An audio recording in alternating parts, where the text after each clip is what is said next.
मैं भी शॉक हो गई कि मेरी अब 1,55 भी नहीं है, मतलब अगर मैं रेलवे के फॉर्म भरने चाहूँ तो भी मेरी 1,55 लंबाई नहीं। हेलो दोस्तों, कैसे हैं आप लोग? आई होप आप सब अच्छे होंगे और आपकी रनिंग की तैयारी अच्छी चल रही होगी।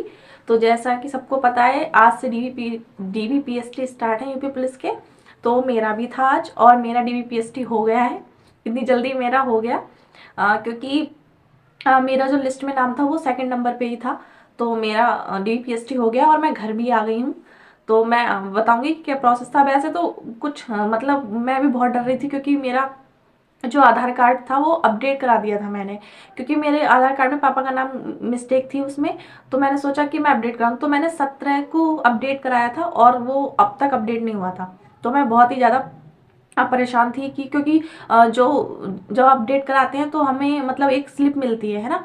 तो वो नहीं थी मेरे पास में, क्योंकि मेरा भाई अपडेट कराया और वो ऐसे ही करा के आ गया, उसने स्लिप नहीं निकलवाई थी, क्योंकि साइबर कैफे जो होते हैं ना उस पर अपडेट कराया था। तो मैं वैसे भी टेंशन में थी कि पता नहीं क्या कहेंगे कि तुमने अपडेट कराया तो पहले क्यों नहीं कराया, या फिर स्लिप दिखाओ। तो मैंने जो मैसेज आते हैं उसके, तो मैंने बस उसकी प्रिंट निकलवा लिया था कि अगर वो कहेंगे तो मैं वो दिखा दूंगी। तो देखो, सबसे पहले क्या होता है, आप लोग जाओगे 9 बजे, टाइम दिया हुआ है। तो 9 बजे सब पहुंच ही जाते हैं, लगभग सभी लड़कियां पहुंच गई। आज मुझे लग रहा है सारी लड़कियों का ये भी था, तो सब लड़कियां ही थी। तो वो एंट्री करेंगे तुम्हारा मतलब वो क्या कहते हैं, एडमिट कार्ड देखकर।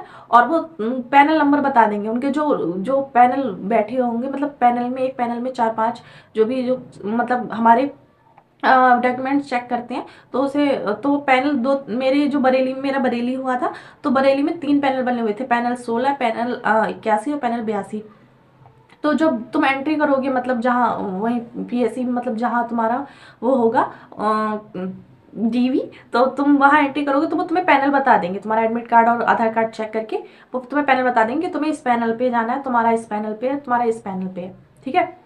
फिर हमें तो मतलब उन्होंने पैनल नंबर बताया, फिर हमें ग्राउंड में लेके गए। तो ग्राउंड में जो वहाँ कांस्टेबल थी, उन्होंने फिर पैनल के हिसाब से बच्चे बच्चे बांट दिए कि 81 पैनल की जो जितनी लड़कियां वो इधर बैठ जाएं, या 80 की जितनी है तो उधर बैठ जाएं। ऐसे करके उन्होंने बांट दिया। फिर वहां से जहां हमारा डीवी होगा जिस रूम में, फिर वहां 5-5 लड़कियां भेजी उन्होंने। वहां बाहर बाहर उसके तो पैनल से ही मतलब लाइन लगा दी कि 81 पैनल वाली एक लाइन, और 16 पैनल वाली एक लाइन, और 82 पैनल वाली मतलब तीसरी लाइन, ऐसे लगा दी।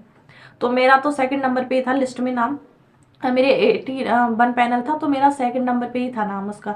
तो फिर हमें स्टार्टिंग में उन्होंने भेज दिया। और मेरे पैनल पे जो मतलब पहली लड़की थी, उसका डीवी पूरे 45 मिनट, मैं वॉच देख रही थी, मैं थक गई थी खड़े खड़े, क्योंकि उन्होंने कहा कि इनका नंबर है, इनके बाद तुम्हारा आएगा तो तुम खड़ी हो जाओ। तो मैं वहां खड़ी रही, और उन्होंने 45 से 50 मिनट उनका टाइम लगा होगा उस लड़की का डीवी का। और मेरा, मुझे इतनी घबराहट हो रही, उतनी देर 45 मिनट खड़े खड़े मेरे पैर मतलब दर्द करने लगे। फिर क्योंकि सीट थी नहीं, जो सीट पे थी वो और लड़कियां बैठ गई थी जो वहाँ टेबल पड़ी होती हैं कि। तो मैं खड़ी रही थी पूरे 1 घंटे। तो मतलब फिर उन्होंने 45 मिनट में, ऐसा नहीं, वो बहुत ज़्यादा कॉपरेट करते हैं, और बहुत मतलब घबराने की तो कोई बात ही नहीं, मैं फालतू ही घबरा रही थी। फिर उन्होंने उस लड़की, 45 मिनट में उनका डीबी हो गया उस लड़की का। फिर मैं गई, तो फिर उन्होंने देखो क्या किया, उन्होंने पहले तो मेरा एडमिट कार्ड देखेंगे, जो वो तो देखेंगे क्योंकि आधार, सॉरी, जब तुम अंदर जाओगी, जहाँ जिस रूम में क्या कहते हैं, डॉक्यूमेंट वेरिफिकेशन होगा, तो उससे पहले आधार मतलब पैनल नंबर, आधार जो वेरिफिकेशन होगा उसमें उसमें तुम्हें भेजेंगे। फिर तुम्हारा थंब लगेगा, तब तुम्हारा अगर आधार वेरीफाई कर रहा है तब तुम्हें पैनल पे भेजा जाएगा, मतलब जो डॉक्यूमेंट चेक करना है उस पैनल पे।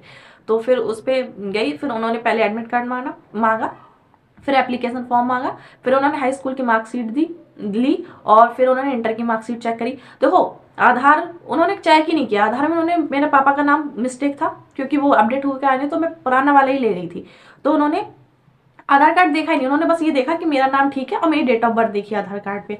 बाकी उनके पास जो हमने फॉर्म भरा था जिस एप्लीकेशन फॉर्म में, तो हमारी जो मार्कशीट थी वो मैच कर रहे थे उसमें। वो एक एक स्पेलिंग चेक कर रहे थे मेरे नाम की, मेरे पापा के नाम की।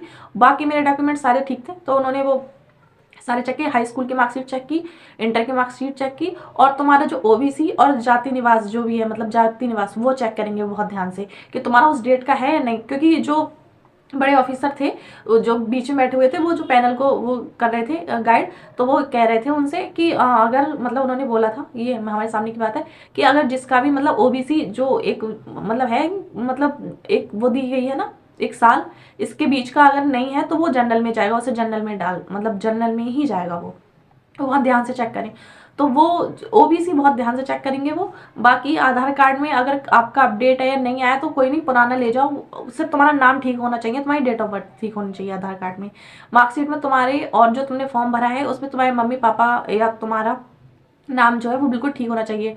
और तीसरा नंबर था, लड़कियों को बहुत सब वो बना रही थी, क्या कहते हैं, एफिडेविट की कुमारी लगा हुआ है हमारा इंटर में। मुझे अब तक पता था कि मेरा कुमारी 10th में ही लगा हुआ है, इंटर में नहीं लगा हुआ है, पर मैंने नहीं देखा, ठीक है मैंने देखा भी नहीं, पर जब मैं उन्हें दिखा दे रही थी ऐसे करके मार्कशीट इंटर की, तब मैंने देखा मेरा इंटर में भी कुमारी लगा हुआ है, पर उन्होंने नहीं देखा, उन कुमारी नहीं देख रहे हैं, वो सिर्फ नाम देख रहे हैं। कुमारी उमारी से उन्हें कुछ लेना देना नहीं है, सिर्फ तुम्हारा नाम ठीक होना चाहिए, तुम्हारे नाम की स्पेलिंग ठीक होनी चाहिए, तुम्हारे फादर्स नेम की स्पेलिंग बिल्कुल ठीक होनी चाहिए। बाकी तुम्हारा मार्कशीट मतलब वो नहीं होनी चाहिए, रियल वाली होनी चाहिए, जो सबके पास मतलब रियल ही होती है, कोई फेक जो होते हैं कि फेक तरीके से हाई स्कूल इंटर करते हैं वो नहीं होनी चाहिए, वो बहुत ध्यान से दिखते हैं वो। बस यही सब था। और बाकी वेट, हाँ अब मतलब कागज में तो कोई आपको मतलब डरने की जरूरत ही नहीं है, अगर आपके सब कुछ ठीक है आप चले आए, आधार अपडेट है कोई बात नहीं, बस आपका थंब कैच करना चाहिए, वो कर लेगा तो कोई प्रॉब्लम नहीं है आधार की, बस आधार का इतना ही काम है, तुम्हारा नाम और डेट ऑफ बर्थ देखना। बाकी और जो इन्फॉर्मेशन होगी वो मार्कशीट से देखेंगे, वो चेक करेंगे, क्योंकि उन्हें जो तुमने फॉर्म भरा था वो उनके डाटा उनके पास पहले से ही है, पूरा प्रिंट निकला हुआ होगा उनके, तुम्हारी जो हाई स्कूल की मार्कशीट तुमने जो लगाई थी, इंटर की जो मार्कशीट लगाई थी वो सब उनके पास थी, उससे मैच करेंगे कि वही मार्कशीट दिखा रहे हो तुम्हें या नहीं, ठीक है। बाकी कागज बस 4-5 यही तो कागज हैं, एक हाई स्कूल की मार्कशीट, इंटर की मार्कशीट और ओबीसी और जाति निवास जिसका है, जनरल वालों का वो भी नहीं। तो बस बाकी उसमें तो कोई टेंशन की बात नहीं, बहुत अच्छे से करना है वो। और बल्कि मैं जब बैठी तो मैं वैसे ही 1 घंटे से खड़ी खड़ी थी और मेरी बॉडी वैसे ही घबराने लगी क्योंकि मैं थक गई थी। तो मैं जैसे ही बैठी उन्होंने कहा तुम अपना नंबर लिख दो इस पे, मतलब नंबर, जैसे कि अगर कुछ छूट रहा है साइन वाइन करना कुछ भी तो वो तुम्हें कॉल करके बुला लें, क्योंकि मेरे से पहले एक लड़की थी जो प्रिंट के बाद में साइन कराने थे, तो उस लड़की के नहीं कराए थे, तो बाद में वो बाहर चली गई थी, तो उसे फोन करके ही उन्होंने बुलाया था कि तुम्हारा ये साइन होना रह गया, आ जाओ, इसलिए फ़ोन नंबर ले रहे थे वो। तो उन्होंने जैसे ही फ़ोन नंबर मांगा और मैं घबराहट से बोली, मैंने कहा मेरा फ़ोन नंबर, क्योंकि वो नया ही है, अभी थोड़ा ज़्यादा दिन नहीं हुए, 2-3 महीने हुए हैं उसे, मतलब ज़्यादा दिन नहीं हुए हैं, मुझे अच्छे से याद है पर मैं भूल जाती हूँ कभी कभी। तो मैंने कहा मैं भूल गई अपना मतलब मैं अपना मोबाइल नंबर भूल गई। तो वो कह रहा है अरे कोई बात नहीं आराम से याद कर लो, और घबराओ नहीं, आराम से अपने कागज दिखाओ, कोई बात नहीं है, ये आ जाएगा याद अभी थोड़ी देर में। तो फिर मैंने जब मैं बाद में जब मेरे कागज वो हो गए मतलब डॉक्यूमेंट उन्होंने चेक कर लिए, तो मैंने कहा सर मुझे नंबर याद आ गया, मैं लिख दूँ, तो तब मैंने नंबर लिखा। हाँ बाकी अब आई हाइट और वेट की। तो हाइट में उन्होंने, मैं ये जैकेट पहन के गई थी इतनी भारी, उन्हें जैकेट भी निकलवाई, ये भी निकलवाया स्कार्फ, जूते सॉक्स मोजे, मतलब जूते और मोजे सब निकलवाए, तब उन्होंने हाइट मेजर की। और बरेली में मेरा मतलब मेरे बरेली में हुआ है, तो बरेली में सिर्फ वो मैनुअल मशीन है, मतलब जो पहले पुरानी वाली जो होती है ना सीधी एकदम एकदम स्केल लगा के ऐसे ऐसे करके वो करते हैं, वही थी। और मुझे तो डिजिटल दिखी नहीं मशीन, कहीं रखी हुई होगी तो पता नहीं, पर मुझे दिखी नहीं, उससे ही मेजर कर रहे थे। और मैं सोच रही थी मेरी 156 होगी 155 होगी, तो मेरी हाइट निकली है 154 पॉइंट कुछ, पॉइंट मुझे सुनाई नहीं दिया, इतना पता है कि 154 कुछ निकली है। और मेरा वेट तो काफ़ी है ही, तो वेट तो ठीक था मेरा। बाकी मुझे लंबाई का नहीं है, अगर जिस मतलब मुझे तो नहीं पता, बरेली में तो उससे नहीं मतलब डिजिटल मशीन से लंबाई मेजर नहीं कर रहे हैं अभी।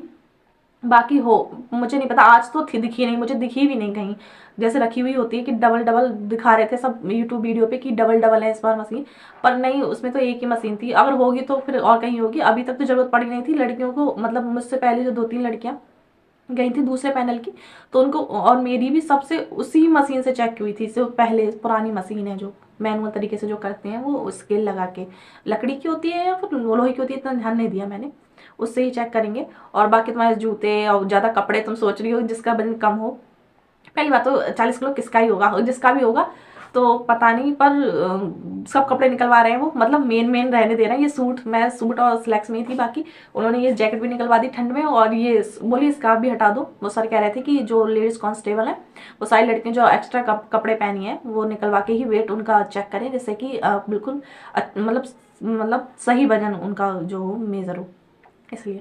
तो बस इतना ही, और बाकी मैं इतनी देर से बक बक कर रही हूँ, कुछ सब मतलब पूरी वीडियो का सार यही है कि मतलब घबराने की कोई ज़रूरत नहीं है, बहुत अच्छे से कर रहे हैं वो, खुद कोऑपरेट करते हैं तुम्हें जब तुम डीवी कराओगे, बिल्कुल घबराना नहीं, कुछ भी नहीं, बस बहुत अच्छे से करेंगे वो। और जब तक बहुत बड़ी मिस्टेक नहीं हो तो ऐसा कोई नहीं, डीवी में कोई नहीं निकालता, बाकी लंबाई उम्बाई का पता नहीं। अगर डिजिटल मशीन है तो अच्छी बात है, और अगर ऐसी मशीन है जो मैनुअल वाली जो बरेली में थी, जो जिससे मेरी मेजर हुई है, तो उसमें जिसकी पूरी पूरी लंबाई हो उसको थोड़ा डर लग सकता है। बाकी मैं प्रे करूँगी कि सबकी लंबाई अच्छे से हो जाए और सबका डीवी क्वालिफाई हो जाए। बेस्ट ऑफ लक सबके लिए।